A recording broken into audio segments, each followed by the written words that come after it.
Hey guys, Nick from Sharp Goat Photography, ready for week number 7. Sharp Goat Photo Challenge, week number 7, the Nifty 50 Challenge. Just gonna pour me some coffee here to get me started. Always gotta keep fueled with the coffee. I just got back from a long weekend at a convention. Literally just got in the door, sat down, and it's time to relax. This is my moment to relax and take a look at all the submissions that have come in this past week. This is actually a moment of relaxation for me. This is not work, so I actually enjoy looking at these shots week to week. It is my moment to just chill, because it brings me great joy to see that people are active and they're growing as photographers, and I get comments. Thank you very much for the comments from people who appreciate the challenge and the work that goes into this. Yes, there is work that goes into it, but it makes me happy. So in that sense, it's a little selfish. It's self-serving that way. So if you haven't already, well, of course, if you're watching this, likely you have already signed up for the challenge. But if you want to try and get more people in on the challenge, let's try and grow the group a little bit more. I love the hardcore group of people that we have right now. There are people who have been committed to it and keep coming back week to week. But head on over to the blog. All the information each week will be up here on the blog. So if you want to know where the video critiques are, what the next challenge is, or just what the hell's going on in my world, what I've been shooting, head on over to the blog and check it out. That's where all the Sharp Goat Photo Challenge stuff goes. The new challenges will be coming out on Monday, so people want to get the new challenges before the video critiques come out. Understandable, more time to do the challenge. So a new blog post will be up on the Monday of each week with the new challenge. Then on the Tuesday, you can get the video critiques of last week. So there you go. This past week we had you doing the Nifty 50 challenge. This is a great challenge to get started with. The Nifty 50 is a 50mm lens. It's referred to as the Nifty 50 because it's very handy, it's commonly used, it's a favorite amongst a lot of photographers, and it's cheap. So it's inexpensive and it's very handy to use. The reason being that it's widely believed that a 50mm focal length is the closest to what the human eye perceives. So a photograph taken with a 50mm lens supposedly is very close to how we perceive the world. So that's why it's it's a very safe focal length to use. It's great for portraits. It's great for, you can use it in a variety of circumstances. It's a really solid lens. You can get the 50mm 1.8 for either Canon or Nikon relatively cheap for like $100, and so that's why for a while I've always suggested to people, you pick up your first DSLR, go out and get a Nifty 50. I didn't follow that advice for the longest time. My go-to lens has always been a 17-50, so I've always thought, you know what, I've got 50 covered with that lens, but I never had a Nifty 50. So I went out and bought it a couple weeks ago, and I've been shooting with it. So great chance to do the Nifty 50 challenge. Hope you guys enjoyed doing the Nifty 50 challenge. Let's go right into some of these shots. So first up, Melissa, thank you for being so very punctual with sending in your shots. You sent them, I think, on Wednesday. Beautiful. Let's take a look what you got here, Melissa. So here we go.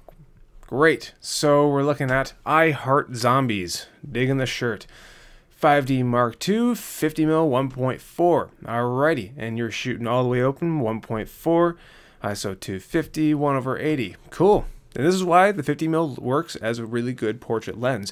If for those of you who don't know, at a wider lens, you're going to see more distortion. So people actually look like the wider lenses make people appear pretty fat and chubby, actually. So that's why it's not ideal to use a wide lens like a 17 or a 24 or even really a 35 for portrait lenses.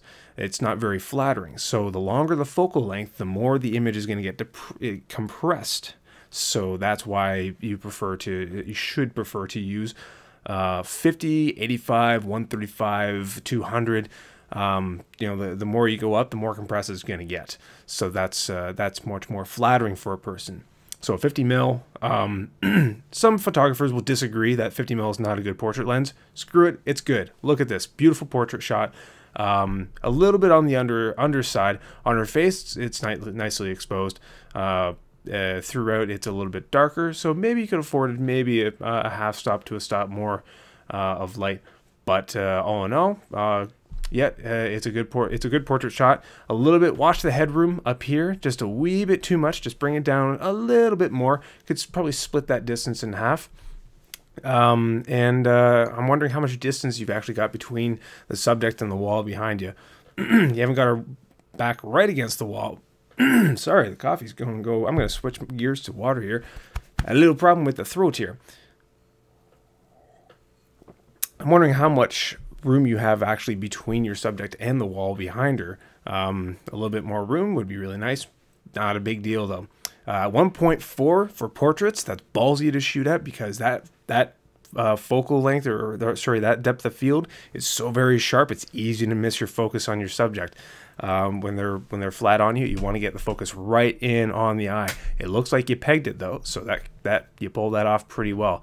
I can't zoom in on flicker here, I don't think. It usually doesn't let me. No, it doesn't. I wish it did.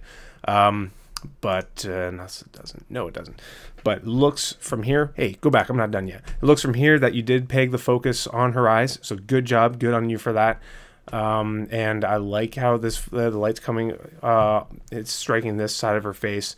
So you just get a little bit of it in her eyes here. Her eyes aren't completely dark. Yeah, nicely set up. Good job.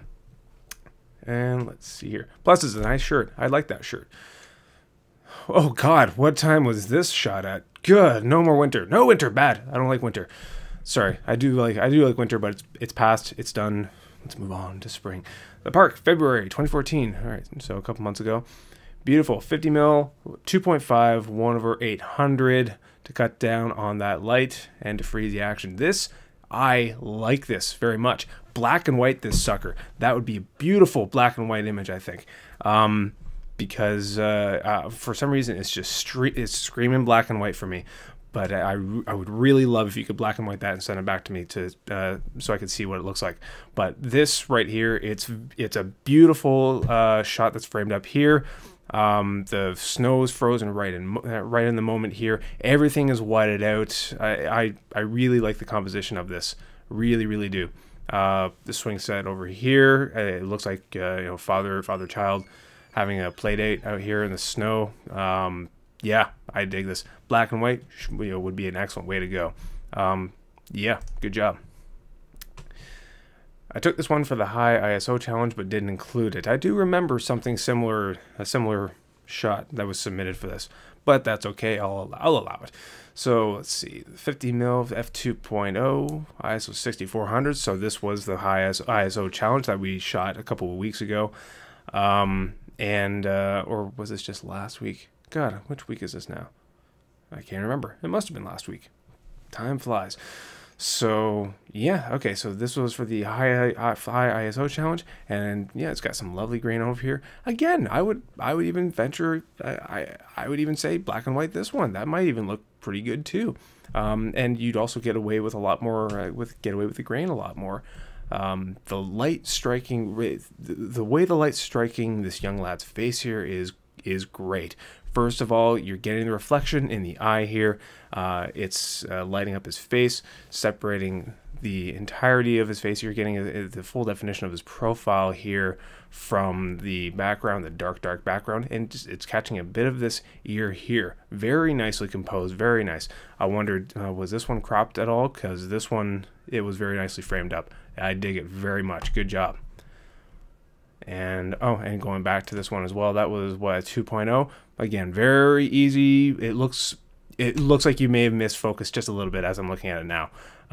It looks like it's focused more on the nose and the lips here, which are just a hair of a distance away from the eyeball here. The eye is just not in focus, and at this close of a distance at 2.0, it's really hard to get focus on the entire eyeball, on the eyeball at all, but on the entire eyeball. So it's very easy to miss. It's very ballsy to shoot at that.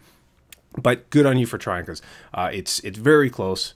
Almost a pass for the focus. Overall, the composition's great. Lighting's great. Beautiful.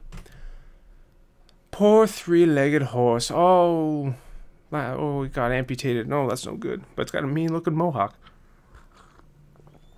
Cool. Okay, so this one's 1.4, 50, and 1/50. Okay. And, wow, what the... Okay, for a second there I thought the horse was hanging, but it's actually sitting right there on the ground. Interesting. Why has the horse only got 3 legs? What happened to it? I want to know the story behind this. Okay, very nice. 1.4, again, really hard to grab focus there, but it looks like you pegged it there for a small miniature object. Very nice to go with the shallow depth of field there. Yeah, it's framed just a little off center. Otherwise, looking at your horizon here, the carpet, the edge of the wall here, beautiful, goes straight across. Nicely composed, looks great. Nicely done, nicely done. And then this is the rest of it. Beautiful. Can't go outside because it's raining. Okay, and even more. This is going back to the household stuff where you have to find stuff around your house to shoot, and there's plenty of stuff to be shot. Even with the 50mm lens, you're locked to it. That's great. Yeah, I prefer the other one here, but it's nice to see the world open up a little bit more, so you see what it's attached to. This balloon here, very nice. Nice to get creative there.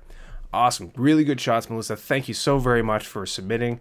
I think you pegged this, and if you're shooting full manual, good on you. Especially composition is very nice. Your use of lighting is very nice. The available light for you is really, really good.